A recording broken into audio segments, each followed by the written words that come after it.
everyone. Welcome back to another episode of Coder Conversations. We have a special guest, Brian Pulliam. Welcome, Brian. Thanks for having me. Oh, yeah, we're definitely glad to have you here. Can you tell us a little bit about yourself? Sure. Wow. When I was in middle school and high school, I was a pretty strong video game fanatic. So I wanted to go to school and learn how to make video games. And so went to a college where I could take art and computer classes. Did game development for about 6 or 7 years, including game design for a children's software company, and then transitioned from there into working in various capacities for Microsoft, both as a vendor and then as a FTE. Worked there for about 9 or 10 years, and then transitioned to Zillow, first as a PM and then as an engineering manager, and more recently a 1-year stint at Coinbase as an engineering manager. And now I'm focused full-time on a leadership and career coaching practice as a founder for refactorcoaching.com. Oh, interesting. What made you want to get into coaching? I would say it was accidental. My wife and I met playing volleyball. So volleyball as a sport was a big thing in our lives. I played probably 30 hours a week of volleyball in college, like a lot of volleyball. And then my wife wanted to try out coaching, and I thought, oh, this is a dumb idea. And she sort of dragged me along to the first few practices, and then I fell in love with it. If I was financially independent right now, I would probably go back to athletics coaching as well. Something about helping other people succeed and being successful with the experience you have, and seeing somebody succeed because of how you've helped them grow. That's just really fulfilling for me. But I had to stop because my kids got old enough to where I couldn't be going with strangers' kids every other weekend for 6 months out of a year. My own kids needed to see their parents, and my wife and I coached together. So I had to stop, and I was really sad. But when I became a manager, and this is around 2015, 2016, I just didn't realize that coaching gave me this immense advantage for preparing me to be a good leader in tech as well. So I get to do about 80% of what I loved as an athletics coach just by being a manager that cares a lot about the people that I lead. So like with your coaching, if somebody was to sign up, like what are some of the advantages that you offer? Sure. So typical coaching with me starts with a goals chat, like it would with any other coach, to sit down and talk about, well, what is it that you want from this, Kevin? Are you trying to get promoted? Or you're trying to get a new job? Or you're trying to break into tech? Or you're trying to switch from being an IC to a manager role? And then talk about how coaching may or may not benefit that, and how my background and what my process would look like is typically understanding deeply what your strengths are, what your values are if you're not clear about what those are already, and just making sure that's in alignment with the goals that you want to go after. And any good coach pretty much focuses on 3 things. Coaching is just about empowering you to achieve your goals by focusing on how you can help yourself. The goal is not that a coach is there 10 years from now. Just like in athletics, the goal is that you learn something. We teach you how to fish, if you will. And we do that through guided questions, feedback, and motivation. Sure. So like with some of your current clients, what are some of the success stories that they've been able to share? Sure. I have 2 clients right now that weren't in tech, but we're like more like project managers or worked in marketing that wanted to get into the tech field because honestly, they wanted more compensation. They said, if I can do this job and do it for a tech company, I'll make more money. So I've been helping 2 clients, one of them in the railroad industry that wanted to get into tech. And she just accepted an offer for 40% increase in salary.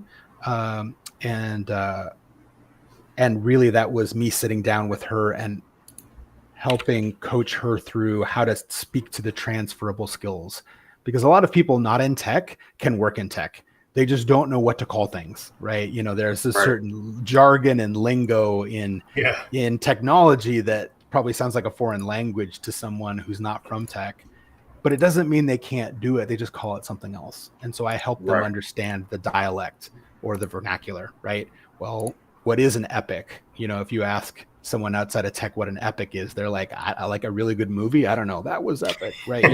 But that means something special in tech, right? It is like a group of user stories together that you deliver amongst some sort of theme to help you achieve your OKRs. If you know that and you can speak in that language with the recruiter in that first phone call, you are much more likely to get through much farther through the process. And your background not being in tech doesn't work against you. You just need to know how to speak to it. So my other client was in marketing, but she was in a marketing agency and she wanted to work full-time for like long-term with a single company, not just rotate from project to project as a consultant. And she got about a 45 or a 50% increase in her salary. And not only that, but they told her she could start 6 months after she signed her offer letter. So that way the current company she's at, she can wait for the RSUs to vest so she doesn't lose the RSU quarterly vest that's coming up.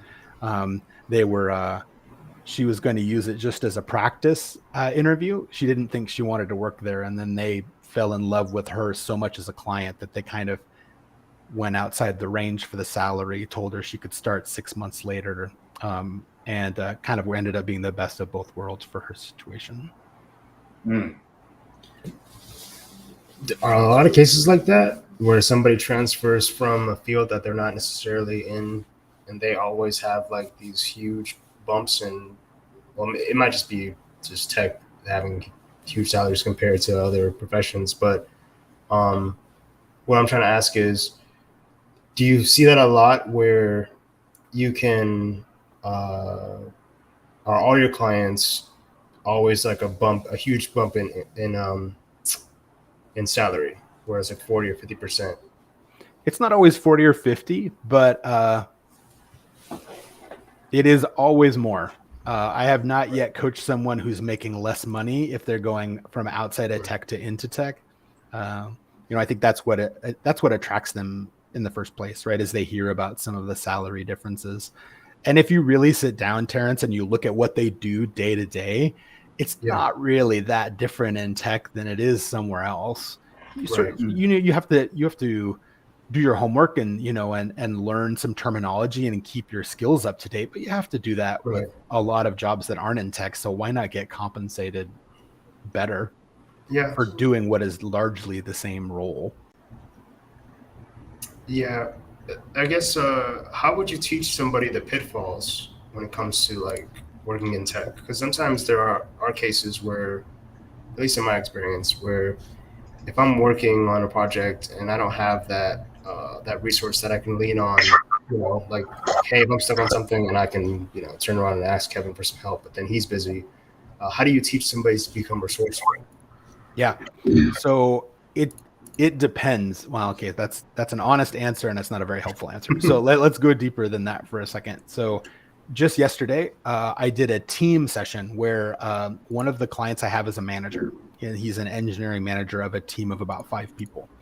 And some of the people on this team are leading a high visibility project, and maybe there's 6 other teams involved, but it's kind of a stretch assignment for this individual. His name's Sam. Yeah.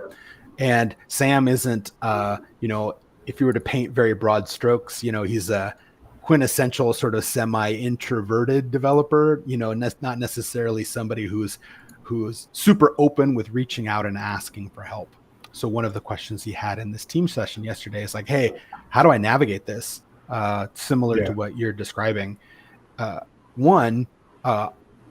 was coordinating the strength session so that everybody on the team knows what everyone else is awesome at. So one of the quotes I use to death in my coaching is that work is more like chess than checkers, right? It is this unique combination of all of these pieces on the board that move differently and in unison towards a common goal that achieve the greatest impact. So knowing that Terrence has different strengths than Kevin, and Kevin has different strengths than Brian, it's not about everybody having the same strengths. It's about how do we leverage them, just like we would in athletics. And so when I find out someone on my team is amazing at influencing other people, I don't always have to look to my manager in order to get advice or to get help. I can go to one of my coworkers on the team. And if my coworker is busy we're working towards a deadline, then I go to my manager, and my manager's job is not always to have the answer, but to make sure they can go find someone who can help me get the answer, just like a good PM would. So I have them look first for themselves. Can you answer your question yourself? We don't want to bother people the first time we have a question. But if you've spent 30 minutes or 60 minutes, whatever that threshold is for your team's social norms, this is something we talk about, is we should all have an agreement of how hard we work on a problem before we ask someone else for help. Because not everybody has the same number in mind when we start the conversation. But say it's 60 minutes. If you get stuck, we all agree that you should ask the question in the team Slack channel. Hey, Kevin, I'm stuck on this thing, this GraphQL resolver issue. Like, I don't know how to handle this. Like, has anyone done this before? And the beauty of asking in something like a team Slack channel is it can be there for other people to learn without even having to ask the question in the first place. If I DM Terrence and I say, Terrence, can you teach me? Terrence might teach me, but then Terrence maybe gets 6 other DMs over the next month asking the exact same question, right? Well, that's not, I mean, Terrence may feel helpful, but Terrence isn't scaling the sharing of his knowledge very well, right? He's not auto-scaling very well because his time is a zero-sum game. So encouraging behaviors where people ask questions in areas where they feel comfortable being vulnerable, but also giving the other people the opportunity to learn, or just remember that Brian asked that question 3 months ago. I can just go search in Slack and I can find the answer more quickly the next time. Does that answer your question? It's a little rambly, but no, you're good, man. Okay, cool. It's right on the nose. Thank you. I have a question. Like you talked about a time limit, right? So is this time limit, do you think the manager should set like a time limit on how I don't. I think the team should set the time limit. In reality, most of the time when you ask someone for help, it's usually not your manager that you ask first, right? Your boss is busy, they're doing things. It's usually a peer that you ask first. And so since the first line of defense, you want to call it tier 1 support for the question that you're trying to get answers, is usually a peer. They're the ones that are probably going to be interrupted.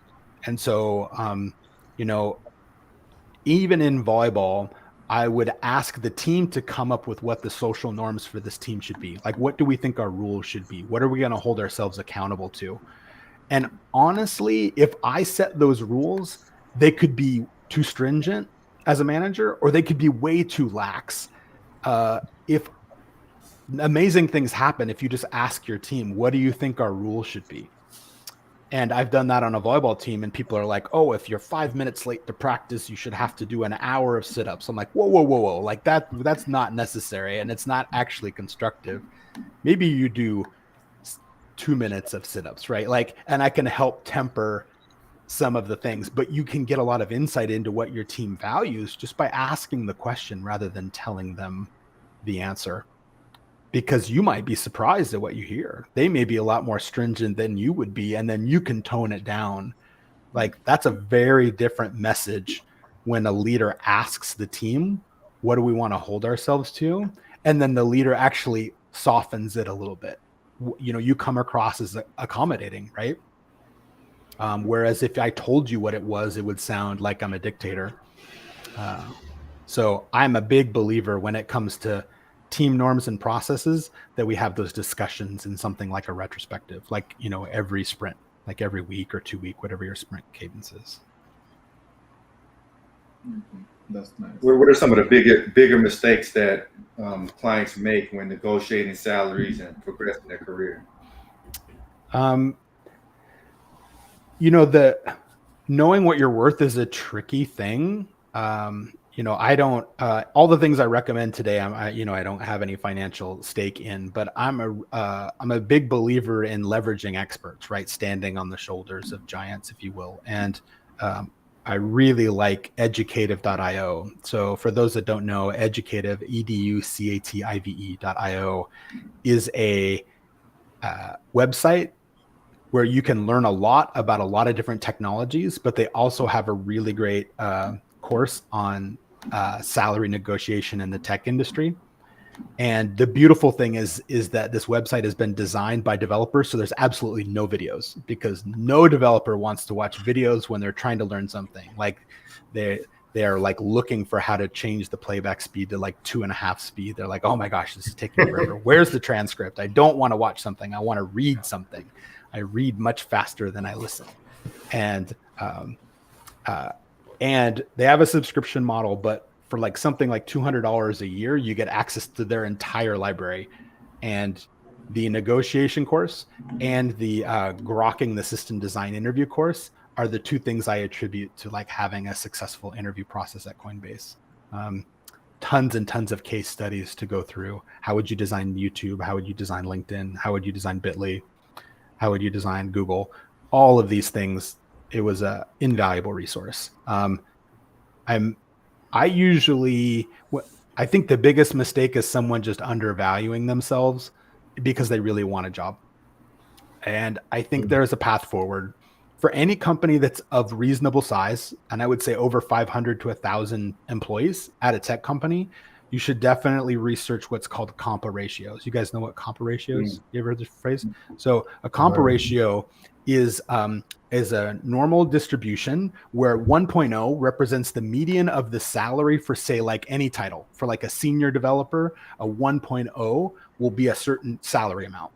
So at a company where salaries are different for the same job title, you need to understand the distribution. Like some people might be paid 20% less than the average, but some other person may be paid 20% more than the average. So it's very common at a large company where you negotiate salary for you to have compa ratios from, say, 0.8 to 1.2. That's a 40% variance for people that already work at the company. So Coinbase was not like that. Coinbase, everybody got paid exactly the same if you lived in the similar area. It was just a decision they made, which I respected for underrepresented minorities, quite frankly, because like I didn't like the idea that if you're not confident in your skills or you don't feel confident being a hardline negotiator, that you like paid for it dearly in terms of dollars. So philosophically, I love the idea of everyone getting paid the same amount for the same role, as long as you live in a similar cost of living area. Right. Yeah.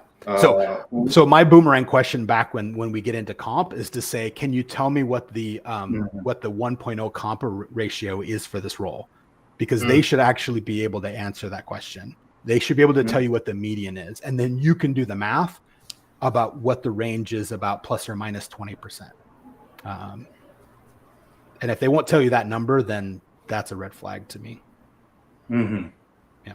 So like, what are some of the biggest like amounts that people have been undervalued that you've seen? Like, I know a lot of times it happens accidentally, Kevin. It's not, a lot of times people really aren't trying to hose. It's not like a recruiter is trying to screw people over. That's usually not what's going on.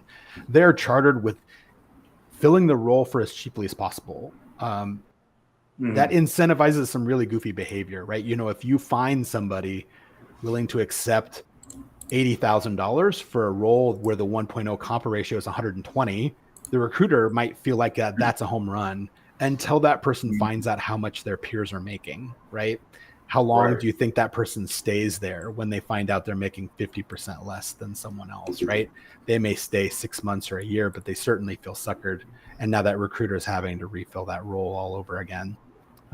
So the most I've ever seen has been when someone made a switch from a related job title family in a bigger company where the ranges were just really different, but the roles were similar. So I'll give you an example.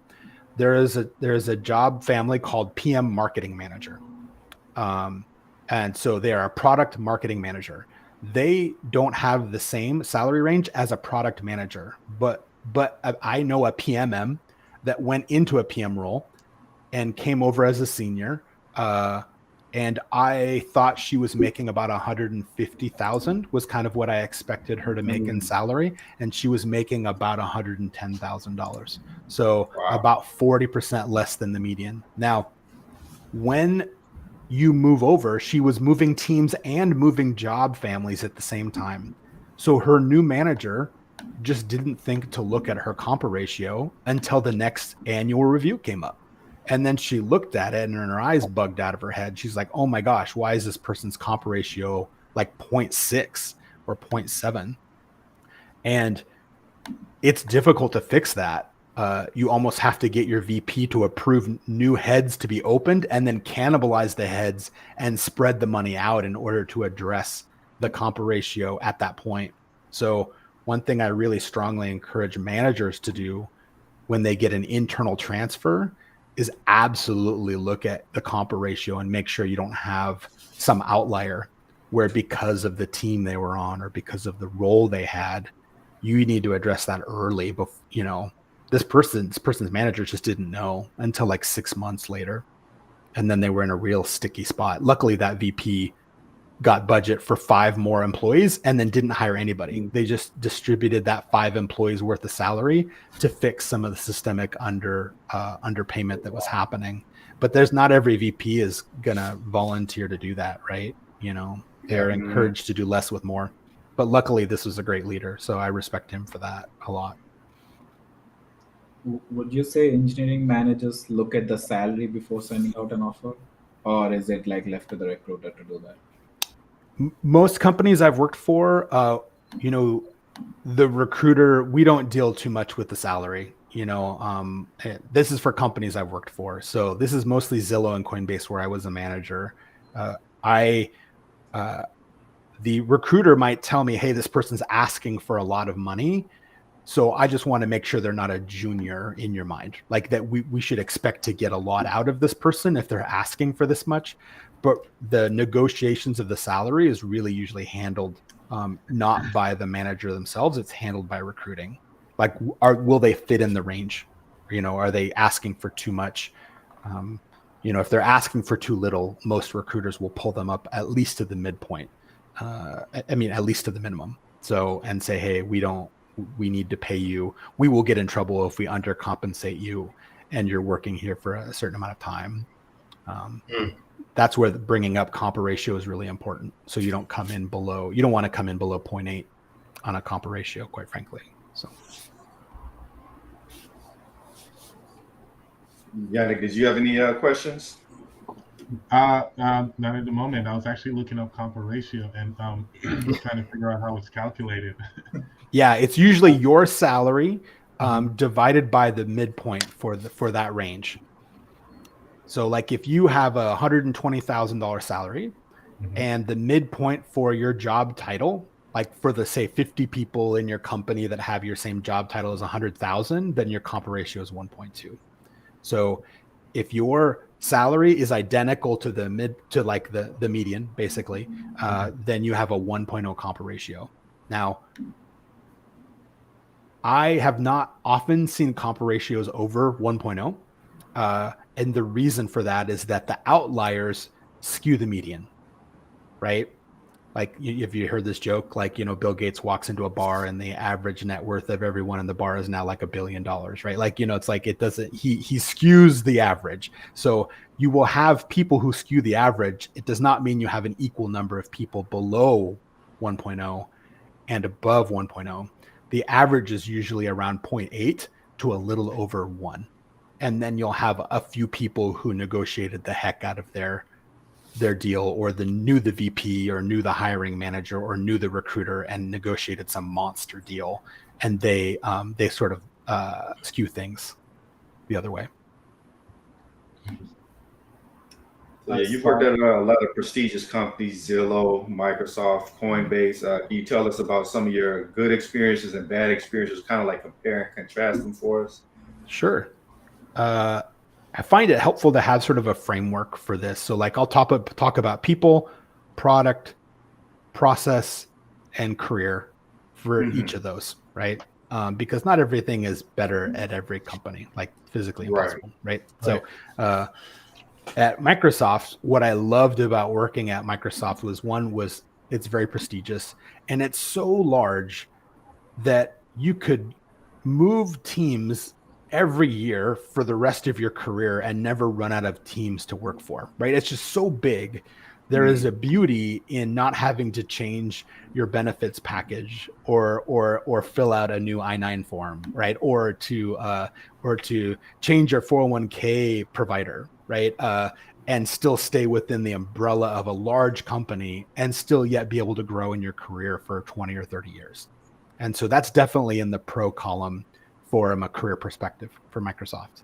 But it's also so big that it's not even really fair to call it one company, right? There are divisions at Microsoft that are 10 times larger than maybe the average software company moving around. So it is very different, the experience you would get, say, in an Xbox versus Microsoft Office versus R&D versus Azure, right? They all have different centers of gravity for their culture. And so it's almost not fair to think about Microsoft. It's like saying I met one person from the United States and therefore everyone from the United States is like, no, that's not true. Come on now. Like it's too big. There's just too many, like that is an extremely small sample size. So I loved the internal mobility at Microsoft for career. That was great. I would say Microsoft, when I joined, was so big that I could not expect it to be in a hyper growth stage. It's just beyond that, right? It is now, if it were a person, it would be an overweight 48-year-old white man that goes golfing like in the evening a couple days a week. Like, it's just like they're not that. There's no way Microsoft would triple in size or quadruple in size beyond what it already was because it was now a mature software company. Yeah. It means it's a great place to learn good practices because they have made a lot of mistakes already and they have a lot of people who have worked there for a very long time. But it is more like a merry-go-round company, right? It's very stable. And if you are a person who likes to learn and you get bored, a big mature software company, those teams usually have very narrow charters, right? Like you are only working on this much of something that is very large. So when Terrence gets bored after 2 years and he wants to learn something not in this narrow charter, but Terrence doesn't want to leave the company, he has to go find a new merry-go-round. Like he's got to get off this merry-go-round and find another one. A hyper-growth company is more like a roller coaster, right? It is not a merry-go-round, right? And at a place like Coinbase, it's like a roller coaster blindfolded, right? It is like there are probably two things that can happen when you get off a roller coaster, right? You can say that was the most amazing thing ever. I want to get on the roller coaster again. Or you like throw up in the garbage can that's right next to where you get off because you feel nauseous because you went upside down. Or maybe it's both. Maybe you throw up and then you want to go again. I'm not sure. But it's never boring, right? It is not, you're not leaving because of boredom. So a roller coaster company, younger companies, hyper growth companies, crypto companies, you will not develop depth as quickly at these hyper growth companies because what you're asked to do changes so much from day to day. Okay. So it is not narrow and deep like at a Microsoft.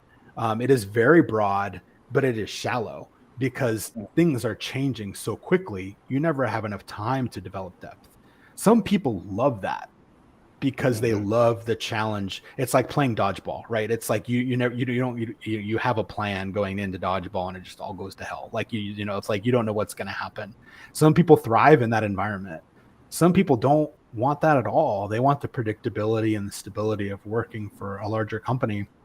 Well, they don't have to worry about a layoff tomorrow just because they wrote some code that accidentally made it to production and now $50 million got lost the next day and now 20 people have to be laid off, right? So that can't happen. That's kind of the differences between Microsoft and Coinbase. Zillow, I'm still a huge fan of. Like, it will probably be my favorite company I'll ever work for in my career. Maybe a close tie with some game development work I did early on. But the culture there was just, you could not beat it for what I was looking for. So one thing I talk about in my coaching is just find a company that aligns with your values. Like, do you want to show up and have to be a different person at the company than you are in regular life? Like, do you want to have to put on a mask and be like, if your company's like a hardcore type A, like be brilliant or we're going to fire you tomorrow, but you're not that kind of person, then it's just going to wear on you. Like you can do it, but it requires energy and it will exhaust you eventually. At some point, you will just be exhausted being someone different at work than you are at in real life. And you spend too much time in your day at work to have to be someone other than who you are. And I never felt that way at Zillow. I felt like it aligned really closely with my values. But career-wise, was not hyper growth like Coinbase either. And compensation wasn't as high as it was in fintech. So I decided to give hyper growth fintech a try. And the comp was very high. I mean, I probably made, nearly double at Coinbase that I did at Zillow. But, there's a reason I made double, like the demands were very high. The expectations of working hours were very high. And the culture was just very different. It was a very high performance expectation culture. How do you manage? Sorry, go ahead. Go ahead. I was gonna say, how do you, when you switch from, let's say, like a merry-go-round to a roller coaster type company, how do you make that switch, like mentally, like to be able to handle those long hours and those managers that possibly can come down on you? Like that's got to be mentally taxing, right? It is mentally taxing. If you're getting into it, it is a lot easier than if you don't know. Like it's a bad thing, Terrence, to think you're showing up on day one for a merry-go-round company and then to realize at the end of day one that it's a roller coaster company. So do your homework, right? See if you can find people on LinkedIn who already work there, or even better, people who used to work there like 12 months ago. Because now that they've moved on, they will probably be very honest about why they moved on. Yeah. So go find someone who used to work for the company that you're thinking about joining. Send them a LinkedIn message and ask them like, hey, these are my values and this is what I want from the next chapter in my career. Do you see company X that you used to work for as a place where I could achieve that? And most people will be quite helpful. Like they left for a reason, right? And most people are more than willing to be honest with you and say, hey, Terrence, you're going to get 1, 2, and 3 that you want in spades, but 4 and 5 are going to be really hard. So what's more important to you? Is 1, 2, and 3 more important, or is 4 and 5 more important to you on your goals list?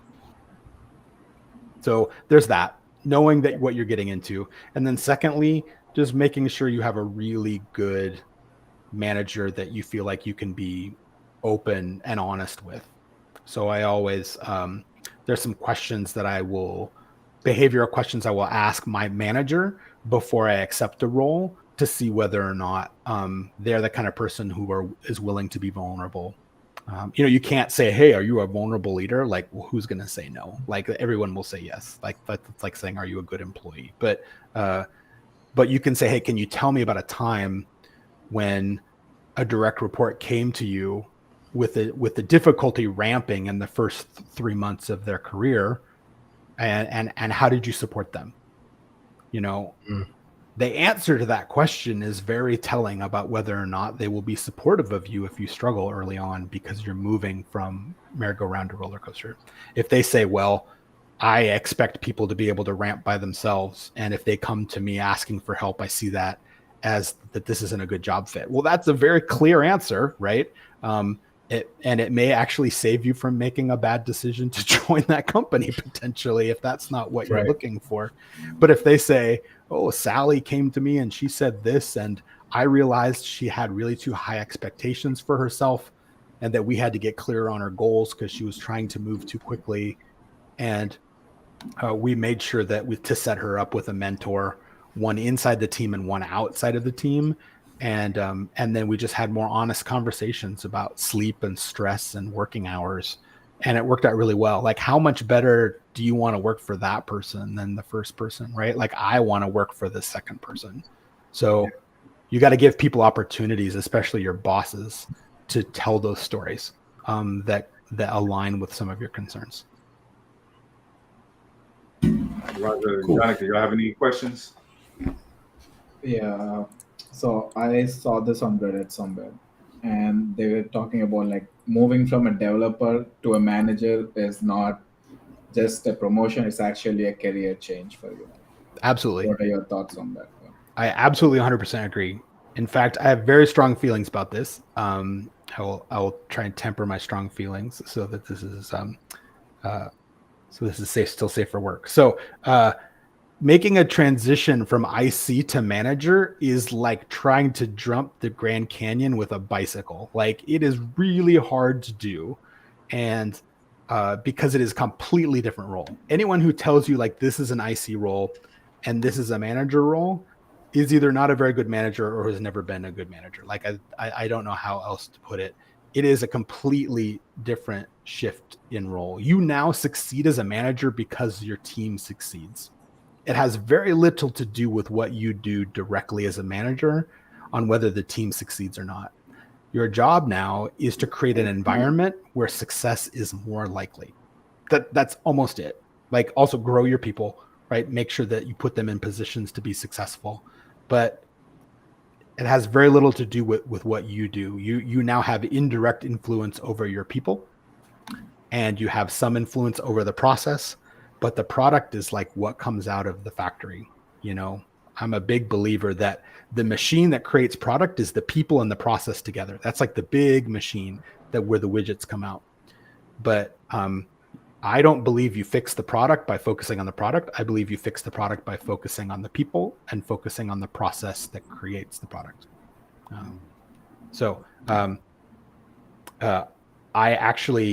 I was such a firm believer in this at Zillow. I coordinated the creation of what's called a community of practice, which is where all 200 dev managers at Zillow come together like once a month, and we talk about a topic that's important to all dev managers so that we can become better managers. Because Terrence may only be 1 year into being a manager, but his background is different than everyone else's because he's a different person. And he may have something to bring even to a director of engineering that doesn't have the experience that Terrence has, right? This is the different chess piece part.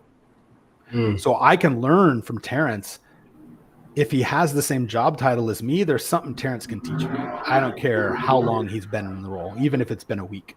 And so bringing together people who have the same job title and learning from each other, peer mentoring, it was just something I was a big believer in, because a lot of companies aren't very good at supporting people through that transition from IC to manager. If you saw this on Reddit, you've probably seen this statistic. It's like, what, 50% of all new managers fail in their first 12 months at being a manager, right? I paraphrase that to 50% of companies do a terrible job of transitioning people from IC to manager roles successfully. What do you expect from them? They need support to be able to make that transition. So I couldn't agree more with the Reddit post that it is a completely different job. When I was a manager, this is a very divisive topic. In the last 4 years of being a manager, I've looked at like probably 4 PRs, maybe 1 a year. Not very many. Those are electives. It is more important that I make sure the person who's working crazy hours feels supported, and that I force them to take a day off, or that I talk with them about a frustrating meeting they just got out of. Those are the things I need to focus on so that people feel heard and respected and valued, and that I help them grow in their careers. The PR stuff is like, I don't know. It's an elective. It's not really a core critical part of doing your job unless you're at a very small company. Does that answer your question? Yes. Yeah. Okay. So yeah, you mentioned that games is pretty much what brought you to technology. I feel like that's pretty much what brought a lot of us, including me. Did you ever get into like programming your own games?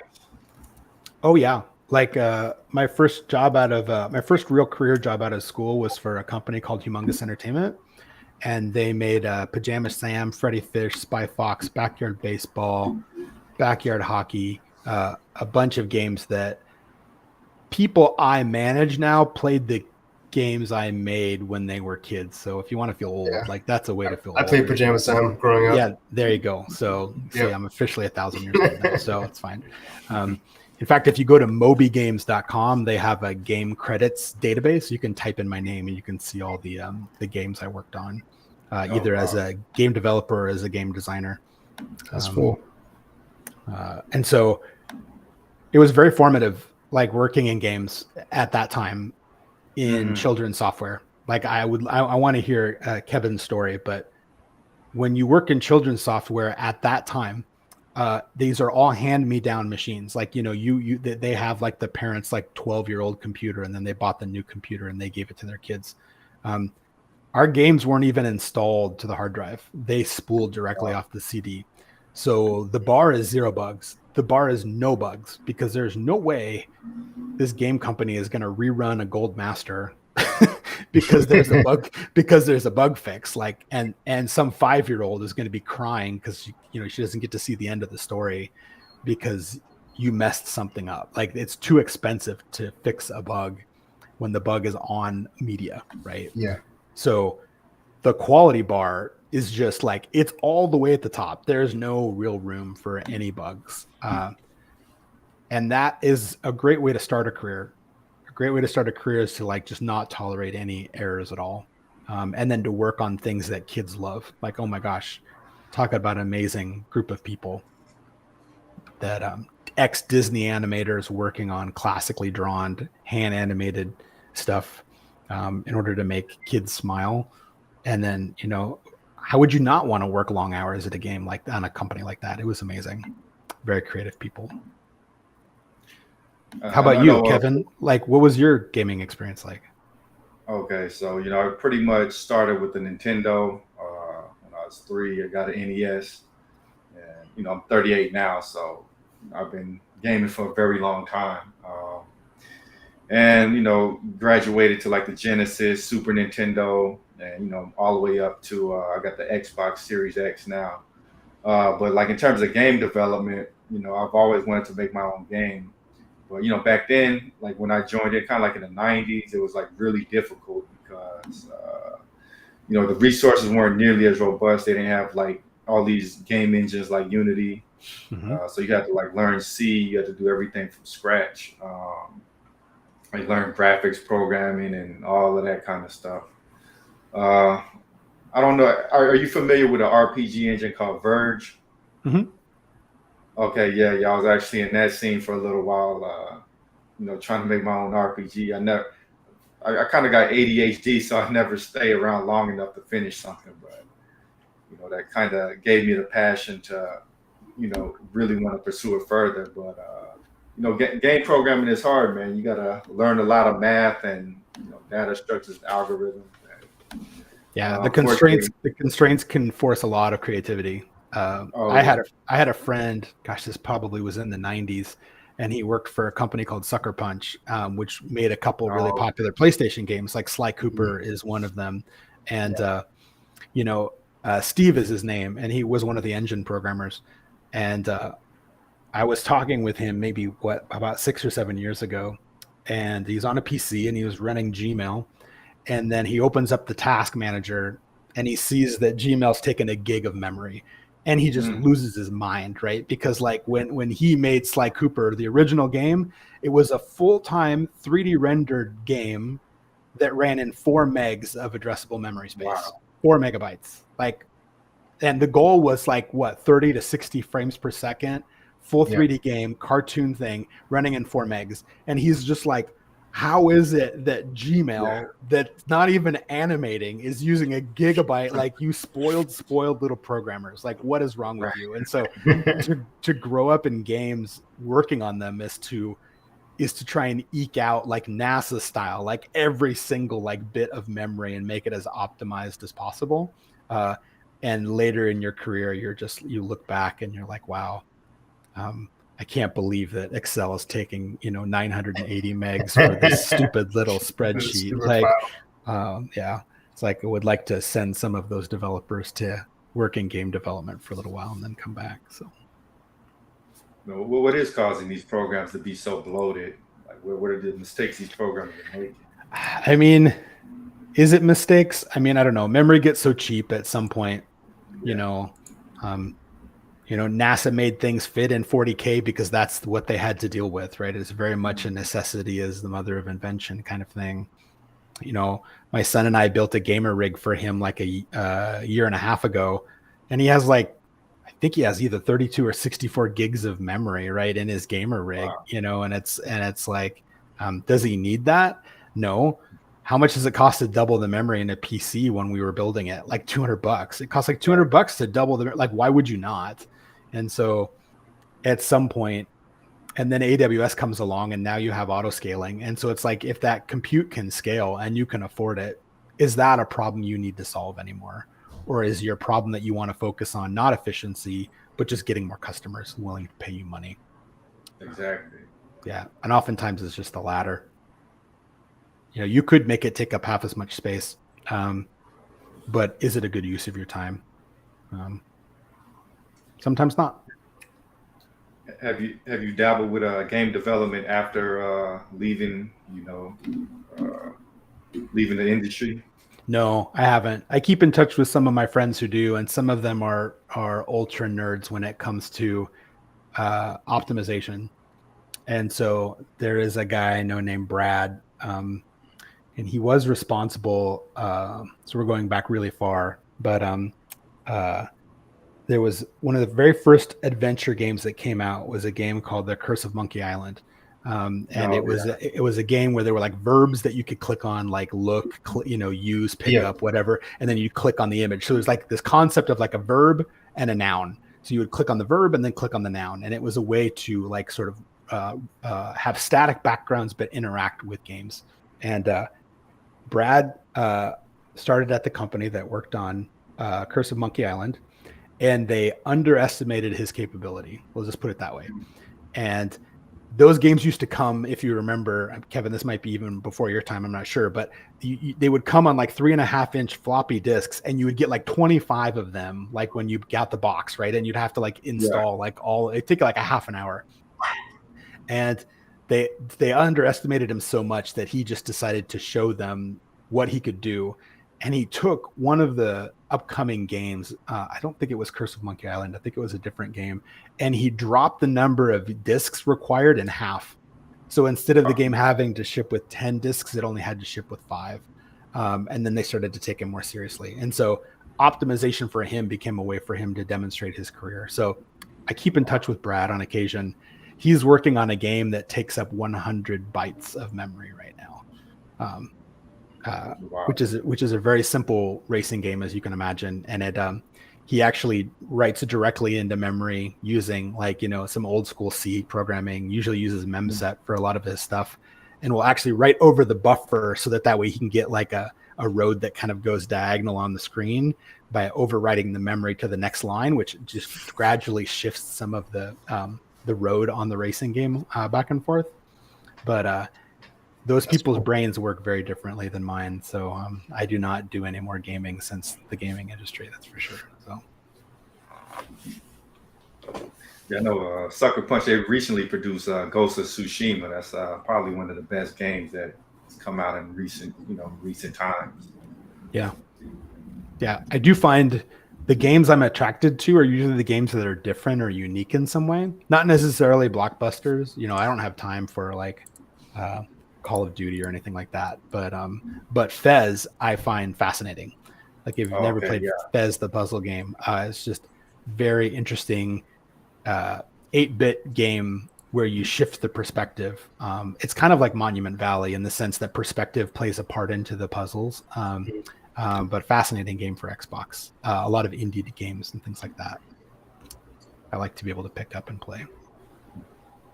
Yeah, Kevin's big into indie games. He'll be like, Terrence, you gotta check out this one indie game on Xbox Game Pass. And I'm just like, okay, it's interesting. It's just far out, like left field. I'm waiting for all the big hitters to come on PC. Like, come 5 o'clock tomorrow, I'll be playing Spider-Man for the first time. Oh, nice. Yeah.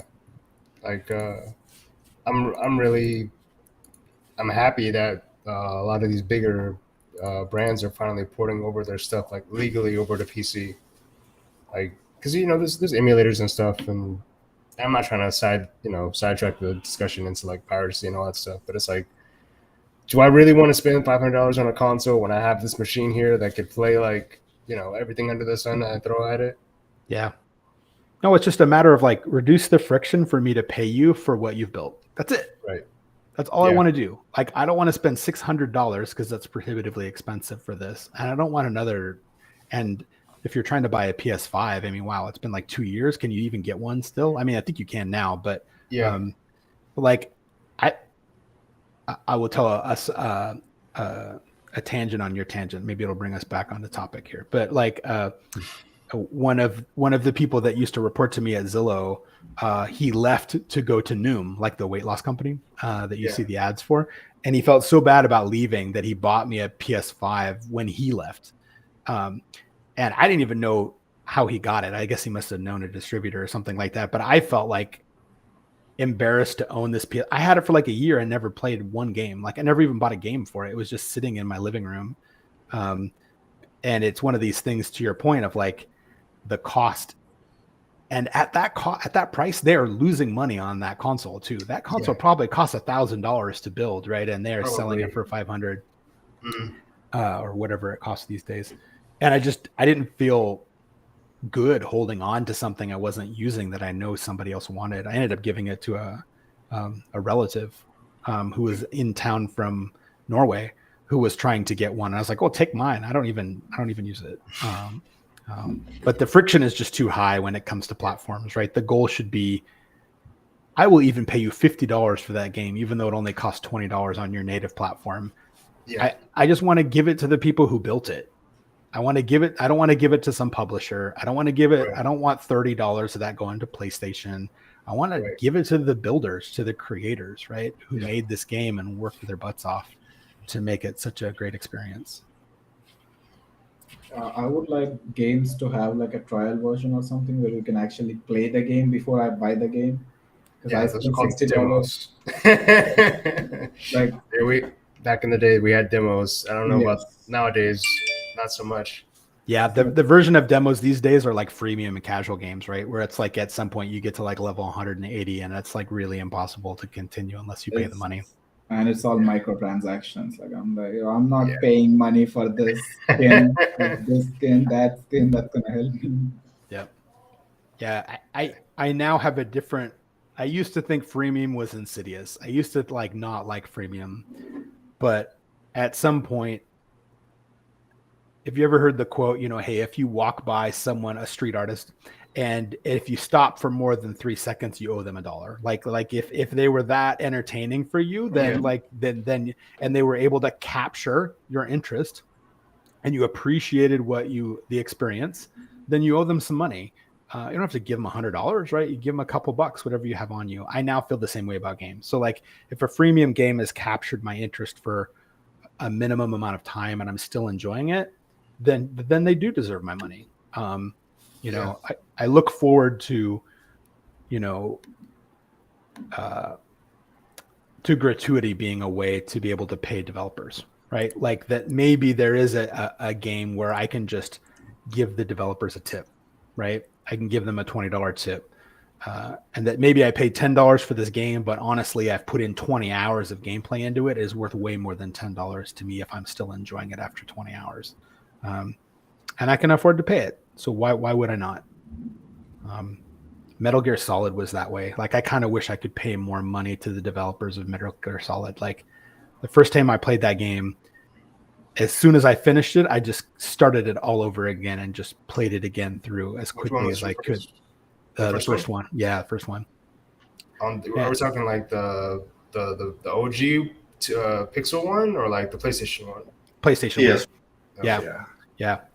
But I remember playing that game and being like, I don't want to stop playing this game, but it ended. Right? Like how amazing of a feeling. How many games have you felt that way? Where you finished it and you're like, I don't want this to be over. God of War. Same thing. God of War on PC.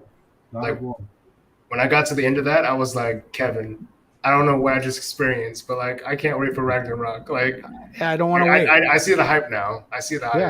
Yeah, I want to erase my save game. I want to start all over because Yeah. it was just if like I could like erase my mind and start all over from like fresh on that game, I would. Yeah. I do want to mention God of War, but I felt like it's so new. You guys are like OGs in the game in the industry. But that's how I felt playing God of War 1 Yeah. in like 2000, and I can't remember when it came out, but that became my favorite game of all time. Yeah, and there's some great articles out about the sound design for God of War, not just the first one, but for the second one, and it's fascinating. There's a certain, gosh, I can't remember what it is. There's an Egyptian enemy that you fight in this game that like balances on a stick, like on a staff, right? In God of War 2, and I can't remember the name of it. It was Succubus or something like that. But and the first time you fight it, the music changes, and like and now you're just stressed out of your mind because like you're like, oh, is this a boss fight? Like what's going on? And it's really difficult the first time you fight this new enemy. And then like you play 10 more minutes and then you're fighting 2 or 3 at a time, but the music doesn't change, right? And then there's an intentionality by the developers to be like to almost to support you by not changing the music, to be like, no, you got this, you can do this, you know how to fight this guy. But had the music changed at that part, you would have felt like it was an impossible task. And there's just all these tiny little things in God of War, the cinematography, but the button mashing and the timing and this combination of semi-cinematic that you still control. That's been really hard to do in authentic ways, and then to combine it with mythology. I don't know. I love God of War. Yeah. So Santa great. Monica Studios, they put in a lot of work. Like I used to. This is why I'm less of a proponent. Before I had like the income to buy games, I would pirate a lot of games, and so the experience wasn't the same when you could just like get things for free. But now it's like when I realized like what it takes to be a developer and like how much it actually takes to like figure out the game design, and like there's so much you have to pay these people, like the sound directors and the people who come up with the music and the art and choreography. Like there's so much money that goes into like designing a game, and then it comes out for $60. Like I could show that or wait for a sale. Like I can't imagine the level of work it comes. Let's not even get into like game design, but like let's just say concept art. Like let's start there. Like somebody's spending hours coming up with that art and design and coming up with new enemies and ideas and stuff. It's just not fair to try and get it for free. Yeah. And you couldn't be more right. Like it is really hard to make things easy. And people who are really good at making things easy, they disguise so much complexity that only engineers will think about. Oh my gosh. Yep. Like, and Uber and Lyft is usually the go-to example, like that I can click 2 buttons on my phone and a car shows up. Like that is magic. Like if you've been around long enough, you're like, oh, but what about cars in the area? And what if you can't get in touch with them? And what if they already have a ride? And what if their ride is like, what if they're stuck in traffic and you thought they would be there in time and they're not? Like all the edge cases. Have you ever done, have you guys ever looked up the flow chart that was posted for Slack to send a notification? Yeah, I saw that one online. Oh my gosh. Yeah. It's just like, it's got like 60 boxes on it. Like, and this is just like, I would post it here, but I don't have rights to post it, but maybe Kevin can post it. If you just do a Google search on flowchart to send Slack notification, it's like, it's enough to make any developer like run for the hills, especially if they're earlier in their career. And you're like, oh my gosh, I had no idea you had to think about all of those things. I appreciate product managers and product owners for this, because they think a lot about this compared to the developers. They think all the edge cases. Oh, okay, what if this happens? What if that happens? Yeah. Okay, let me do a screen share.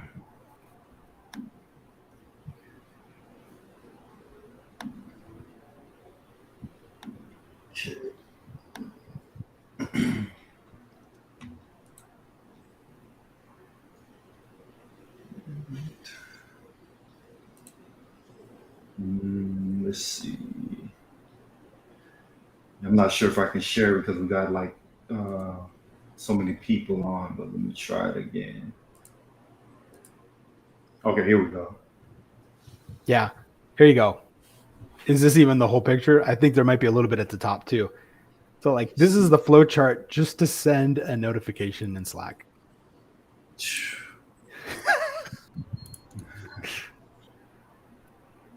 There you go. That's the whole thing. You know, and it when you look through it and you look at the questions that they're asking, it makes sense. But to your point, I think it was Terrence that brought this up. You know, a good PM is the one asking all of these questions, or even better, it's already in the spec, right? Like, you know, well, what happens if they have DND set up, you know, or what happens if they have this, and what if it's muted? And what about this? And what if you're appearing offline? Do you want to, what should the default behavior be? Should you get a notification if you're appearing offline? Like if you're appearing offline, you probably don't want a notification by default, right? But what if you've overridden that setting and you said always like notify? What trumps what? Like what's the order of precedent for those if you have conflicting settings? It's like it's dizzyingly complex, and it's something that none of us even think about, right? It's a ding, right? Or like a little red number, like a little white number in a red circle in Slack. Yeah, that's true. There's so much complexity that gets hidden by programmers that Kind of their job, granted. Right? Yeah. They're doing their job right. They're hiding it from you in a good way. And then you have to make it simple for the user to use. It can't be complicated, right? You have to solve for all those too. Yep. I'm realizing that like that's a tough one too. It's like I have to keep this simple, but I have to be able to manage all this complexity in the background. And not only it's got to be simple, it's got to pass all integration tests, right? It's got to pass unit tests. It's got to be secure, can't be violating GDPR or any of these sort of privacy regulations, can't be a net drain on performance compared to the previous version, right? Needs to integrate with the new platform that you haven't shipped yet, but like you don't want to have to refactor this 2 weeks from now. Got to get it done in the timeline that you originally estimated for. Needs to be legible so other people can understand it. Like there's a lot of those things. I think it's one thing that non-developers maybe don't fully appreciate is like how much our decisions are trade-offs. There's often no best answer that always works in all situations, right? It is like I have 3 options to choose. This one's the fastest, but I'm worried about corruption, like underload, right? Or like this one is the safest, but it's not the most performant. And this is the one, but I know this code is going to get thrown away in 6 months, so I'm going to pick this third option. But when somebody reads it, they're going to be like, what were you smoking when you wrote this code? Like, no. Like you feel like you have to like almost explain it with a comment. Like, I know this is terrible, but we're going to replace this code in 4 months anyway. Please don't yell at me. Please don't do a get blame and come find me later on in life. So. Well, I know Terrence, he has to head out in a little bit, so we can wrap up and do a part 2 soon because this is a great interview. But just for the sake of not going on too long, did any of y'all have any additional questions? I have a question that pivots from all of this about OKRs. Sure. Okay. Do you think the team should have an OKR or individual person should have their own OKRs? I believe the team should have OKRs.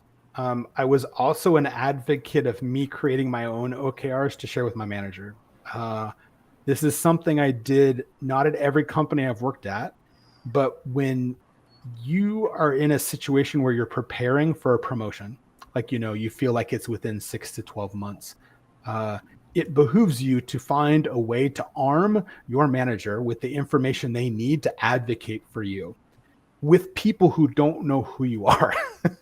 So what is the right way to do that? Well, Kevin's a great guy. We should promote him. Like, sorry, you get the Family Feud Red X for that. Like, you're not going to get promoted because they think Kevin's a great guy. It helps, but it is not what's going to get you to the level to demonstrate that you've been performing at this next level for at least 6 months, which, promos are about 3 things. Like, does the company afford to promote you, right? Is there work available on the team at the next level for you on this team? When you get to like staff, that answer is not always yes. You may have to move teams to get promoted, even if you are capable. And third, have you already been performing at that level for probably at least 6 months, if not longer? So we're raising the expectations on you. So I see OKRs as a way to measure my ability to perform at that next level, to be a part of that third criteria. So I have been a fan of creating my own OKRs, especially in the first 90 days at being at a company, because it's a way to demonstrate objectively that you are ramping onto the team in a measurable way. So I would never force my directs to come up with their own OKRs. I would ensure they had goals and that we discussed their goals in every one-on-one, or at a minimum every other one-on-one. But I felt as a manager that it was important for me to create my own OKRs. But OKRs can be done poorly, just like anything else. It's very easy to say, ship the widget by the date. That's not an OKR, right? Anyone who tells you that is not very experienced in them. How to Measure Anything is a great book that talks, the whole book is about OKRs, and it's got a bunch of great case studies in it. How Google does it, how a bunch of other companies do it. So it's called How to Measure Anything? How to Measure Anything, yeah. In fact, I can tell a quick story about this. So there was once a very manual process at Zillow for signing up to be a landlord, like in order to list your rental on Zillow. And you would go through this wizard, but it would not real-time validate all of the information that you provided. It would be done in batch, like after the fact. Well, these people are like you and me. They have jobs. They're not like professional property managers. They do this on the side, like they own a unit. They don't have a lot of time to just sit there for 2 or 3 hours and wait for you to send some validation failure email. So the goal was to try and validate that info live, like as you went through the wizard. Oh, that address isn't right, or your payment method info is not correct. We won't be able to collect rent checks for you, or we can't find your address. It doesn't seem to exist in the town where your rental is. Like, is it new? Whatever. And so the goal was to make that real time. It turned out there was like some awful. Once every 24 hours, this job would run and verify if anything had failed. And then it would email the landlord and say, hey, you screwed up. Come and do it all over again. That's a terrible user experience, right? Go do it all over again, or go fix the mistakes. Why are you telling me a day later? And so our OKR was to shorten the amount of time it took for validation from 24 hours to 3 seconds. Like that was the OKR. Right? Because 3 seconds is real time enough. It's not perfect, but it would be good. So we went to go look at the cost to make it 3 seconds. And, you could probably tell me what the cost is to make it 3 seconds. It's a complete rewrite of the system that existed. We need some SQSQs. We need some SNS topics. We probably need to build a database that doesn't exist yet. And then we need some AWS instances to host all this information as well. So it's gonna be like a 3-month project. And we said, is 3 months of the team's time worth it to shorten this up? And the answer was, we're not really sure it is. Like maybe it is good enough. But you know what I did? Because it was an OKR that was continuous, not discrete, I went and asked the DBAs, hey, you run this job once every 24 hours, right? They're like, yeah. I was like, how long does it take for this job to run? And they're like 7 minutes.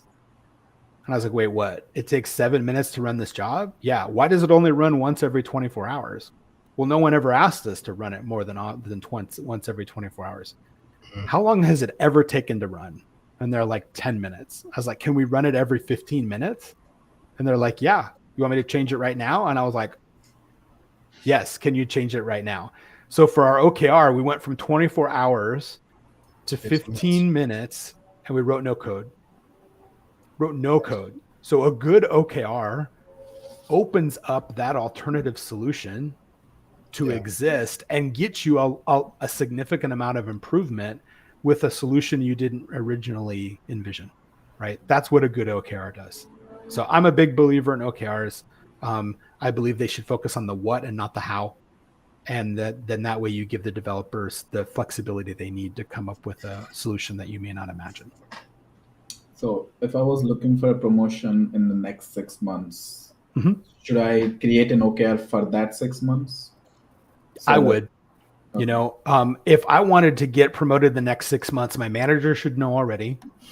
Like my manager should know when I'm within 12 months. If I want a promotion within the next 12 months, my manager needs to know. Secondly, what I do is I take, you know, the bullet points that exist that say what it means to be a senior. Like, you know, every company has these. Yes. Yeah. You take that list and you color code it red, yellow, green. And whether you're not doing this at all, you're doing it inconsistently, or you're doing it consistently. You take that list and you color code it for your current level and for the next level. And then your manager does it separately for your current level and for your next level. And then you bring it together and you talk about, where did you give yourself a green, but your boss gave you a yellow? Or where did you give yourself a red and your boss gave you a green?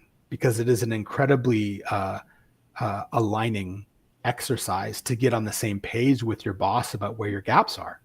Anything that's not green for the next level is an OKR, right? It's an OKR that you can write, and then you can talk about what projects are coming up where I can demonstrate this feedback. And then if Kevin's my boss and Kevin gives me a yellow and I give myself a green, he may not just have the examples because he didn't know that I did it. So it's a learning opportunity for me to educate Kevin about something I did that he just didn't know about because it happened in some private Slack channel that he's not a member of. Oh, I never knew that you did that, Brian. Can you send me screenshots? So it's not always that the boss is right, but that this exercise of doing these red, yellow, green color coding separately and then coming together to talk about it helps solidify what the real gaps are. So then you can go make OKRs and figure out what to do about them to close them. And then lastly, if you want your promo in 6 months, I'm a big believer that the IC should write their own promotion email, like the advocate for themselves. So they write the email saying, you know, in the third person, Kevin deserves, I'm putting up Kevin for this promotion from senior to staff engineer for the following reasons. And that I edit it, but that Kevin owns it, because learning to advocate for yourself in the written form is a skill you should learn.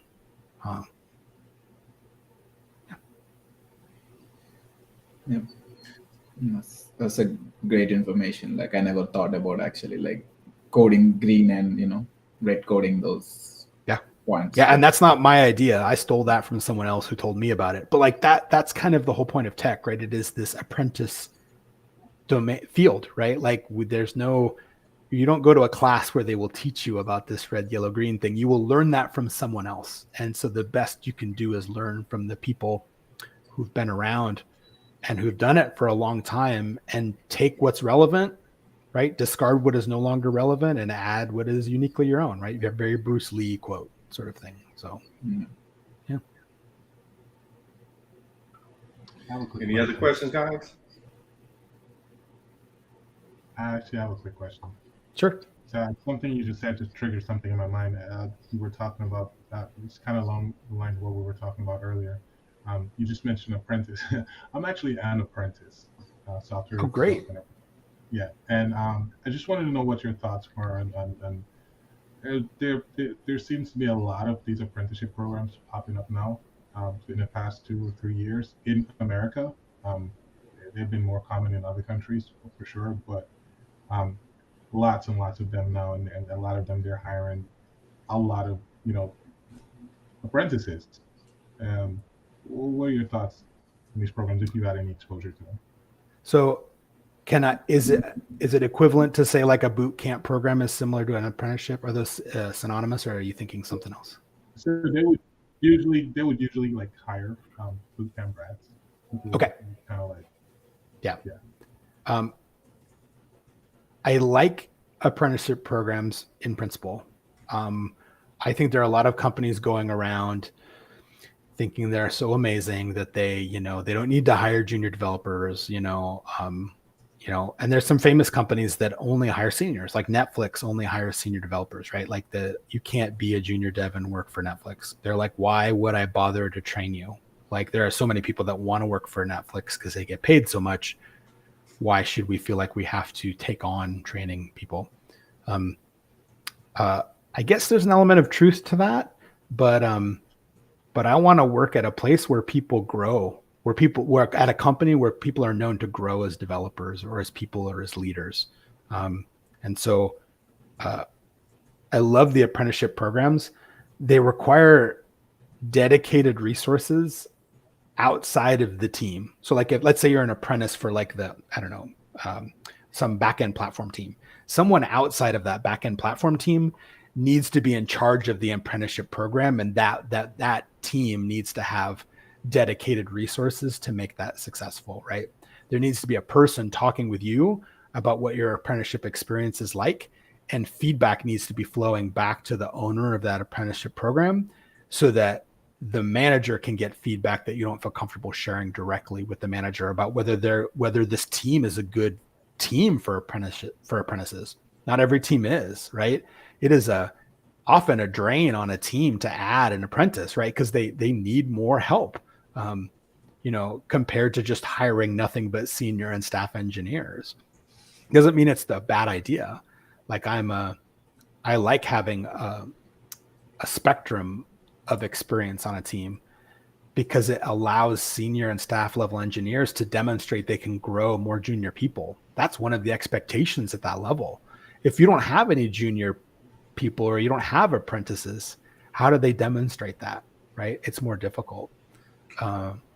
So I enjoy apprentice programs, but you have to have support from leadership in those orgs that, hey, if we take on an apprentice, we're basically like, if we have 5 people on our team and we get an apprentice, we now have a team of effectively 4 when it comes to like scoping out how many story points we can take in a sprint, right? That person who's helping, who's being the mentor for that apprentice, they're probably at their velocity is at least dropped by half. So if you're willing to make that conscious investment and get less work done because you value growing people, then I think it's a great idea. I think where you get into trouble is when people say that they're willing to do this apprentice work and take on an apprentice or a college hire, and yet they don't expect the implications of what they just agreed to, which is like, hey, it's going to take them twice as long and the work they do is not going to be as good as the work you do. Well, obviously they're an apprentice. Like that's not an insult to them. That is just like an acknowledgement that they're early in their career. So as long as you account for that when it comes to planning and OKRs, right? Then it's fine. Thank you. Yeah. Anything else? What about you? You have any closing thoughts, Brian? That's a great chat. I like that it wandered. My brain wanders probably like any good ADHD person in the tech field does, like to things that interest us. So thank you for having me on. I appreciate it. Yeah, we definitely want you to come back, man. We have so many different things to talk about, but just to keep this from going on too long, I guess we'll end this one here. Great. Thank you, everybody, for tuning in. Thank you for coming, Brian. Thank Raja, Yannick. Y'all have a good night. Thanks, Brian. Bye. Bye.